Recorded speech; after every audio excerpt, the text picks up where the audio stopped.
Hello everyone, నమస్తే అండి. Welcome to our channel. ఈ వీడియోలో మనం రెస్టారెంట్ స్టైల్లో చిన్నపిల్లల నుంచి పెద్దవాళ్ళ వరకు అందరికీ నచ్చే ఎగ్ ఫ్రైడ్ రైస్ ప్రిపరేషన్ చూస్తున్నాము. బట్ ఈ ప్రిపరేషన్లో మనం ఎటువంటి ప్రిజర్వేటివ్స్ అయితే యాడ్ చేయట్లేదు. టేస్ట్ అయితే almost all equivalent to restaurant style అని చెప్పచ్చు. ఒకసారి మీరు కూడా ఈ స్టైల్లో ఇంట్లో ప్రిపేర్ చేయండి. అండ్ ఇప్పుడైతే మనం ప్రిపరేషన్ ప్రాసెస్ చూద్దాం. ఫస్ట్ బాస్మతి రైస్ని ఓ 1/2 kg తీసుకొని నీట్గా 2-3 టైమ్స్ వాష్ చేసుకున్న తర్వాత 1 గ్లాస్ ఆఫ్ బాస్మతి రైస్కి 1.5 గ్లాస్ ఆఫ్ వాటర్ యాడ్ చేసుకొని కుక్కర్లో పెట్టుకొని 2-3 విజిల్స్ వచ్చిన తర్వాత స్టవ్ ఆఫ్ చేసుకున్నట్టయితే మనకి బాస్మతి రైస్ పొడి పొడిగా వస్తుంది.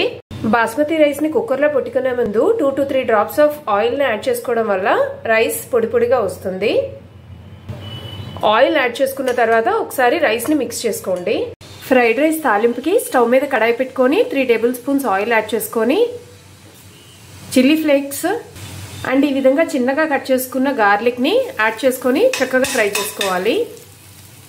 ఇక్కడ మనం 1 spoon of chilli flakes and 1 spoon of గార్లిక్ని యూజ్ చేస్తున్నాము. గార్లిక్ బాగా ఫ్రై అయిన తర్వాత 1 స్పూన్ క్రష్ చేసుకున్న కసూరి మేతి, ఈ విధంగా చిన్నగా కట్ చేసుకున్న ఉల్లిపాయ ముక్కల్ని యాడ్ చేసుకొని ఉల్లిపాయలు గోల్డెన్ బ్రౌన్ టర్న్ అయినంత వరకు ఫ్రై చేసుకోవాలి. ఆనియన్స్ ఫ్రై అవుతున్నప్పుడే ఒక చిటికెడు సాల్ట్ని యాడ్ చేసుకోండి. ఈ విధంగా కొద్దిగా సాల్ట్ యాడ్ చేసుకోవడం వల్ల ఉల్లిపాయలు త్వరగా మగ్గుతాయి. ఉల్లిపాయలు ఈ విధంగా ట్రాన్స్పరెంట్గా టర్న్ అయిన తర్వాత ఈ విధంగా సన్నంగా స్లైసెస్ లాగా కట్ చేసుకున్న క్యాబేజ్ అండ్ చిన్నగా క్యూబ్స్ లాగా కట్ చేసుకున్న క్యారెట్ అండ్ క్యూబ్స్ లాగా కట్ చేసుకున్న క్యాప్సికమ్, ఈ వెజిటబుల్స్ అన్నిటినీ యాడ్ చేసుకున్న తర్వాత చక్కగా అన్నిటినీ మిక్స్ చేసుకోవాలి.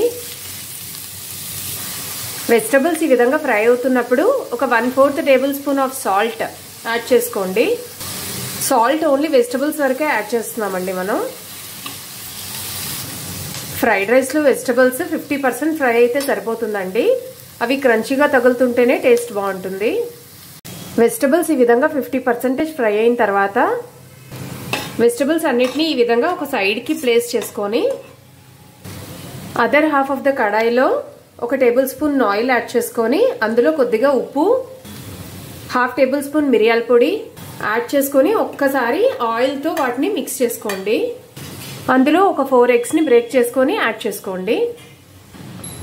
ఫ్లేమ్ని మీడియంకి టర్న్ చేసుకొని ఎగ్స్ని ఒకసారి మిక్స్ చేసుకోండి. ఎగ్ని ఈ విధంగా ఒకటే కడాయిలో బ్రేక్ చేయడం మీకు కానీ నచ్చకపోతే సెపరేట్ కడాయిలో ఎగ్ క్రమ్స్ని రెడీ చేసుకొని వెజిటబుల్స్తో మిక్స్ చేసుకోవచ్చు. వెజిటబుల్స్తో మిక్స్ చేసుకొని ఎగ్ క్రమ్స్ రెడీ చేద్దాం అనుకుంటే మాత్రం ఈ ఎగ్ క్రమ్స్లో వాటర్ ఫార్మ్ అయిపోయి టేస్ట్ అంతగా బాగుండదు. అందుకని మనం ఈ విధంగా పార్టిషన్ చేసి ఫ్రై చేస్తున్నాము. ఈ విధంగా ఎగ్ క్రమ్స్ అన్ని రెడీ అయిపోయిన తర్వాత మొత్తం వెజిటబుల్స్ అన్నిటినీ వీటితో మిక్స్ చేసేసుకోవచ్చు. మనం ఇక్కడ ఏ టైప్ ఆఫ్ సాసెస్ కానీ వాడట్లేదు కాబట్టి 1/4 టేబుల్ స్పూన్ ఆఫ్ షుగర్ని ఇందులో యాడ్ చేసుకోండి. అండ్ షుగర్ని యాడ్ చేసుకున్నాక ఒకసారి మిక్స్ చేసుకోండి. ఈ విధంగా షుగర్ యాడ్ చేయడం అనేది ప్యూర్లీ ఆప్షనల్. ఇందులో మనం రెడీ చేసుకొని ఉంచుకున్న బాస్మతి రైస్ని యాడ్ చేసుకోండి. మీరు చూసారా బాస్మతి రైస్ మనకి ఎంత పొడి పొడిగా వచ్చిందో. అండ్ ఇప్పుడు వెజిటబుల్స్ని రైస్ని ఒకసారి మళ్ళీ మిక్స్ చేసుకోండి. అందులోనే మనం 1/2 టేబుల్ స్పూన్ సాల్ట్, మనం ఇందాక రైస్కి కావాల్సిన సాల్ట్ యాడ్ చేసుకోలేదండి. అలానే ఒక కంప్లీట్ స్పూన్ మిరియాల పొడి, ఇవన్నీ యాడ్ చేసుకున్నాక ఒకసారి మళ్ళీ రైస్ని మిక్స్ చేసుకోండి. ఈ ఫ్రైడ్ రైస్కి కారం అంతా కూడా మన మిరియాల పొడితోటే రావాలండి. సో ఇదే స్టేజ్లో మీరు ఏమైనా సాల్ట్ కానీ లేదంటే కారం కానీ అడ్జస్ట్ చేసుకోవాలంటే అడ్జస్ట్ చేసుకోవచ్చు. చేసుకునే ముందు ఒక 1/2 లెమన్ పీస్ని ఈ విధంగా స్క్వీజ్ చేసుకొని మొత్తం మిక్స్ చేసుకొని స్టవ్ ఆఫ్ చేసుకోవచ్చు. ఈ విధంగా ప్రిపేర్ చేసుకున్నట్టయితే చిన్నపిల్లల నుంచి పెద్దవాళ్ళ వరకు అందరూ చాలా ఇష్టంగా తింటారండి.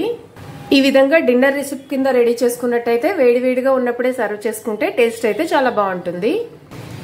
అంతేనండి ఎగ్ ఫ్రైడ్ రైస్ ప్రిపరేషన్. మీకు కనుక ఈ వీడియో నచ్చినట్టయితే please like and subscribe. Thank you for watching.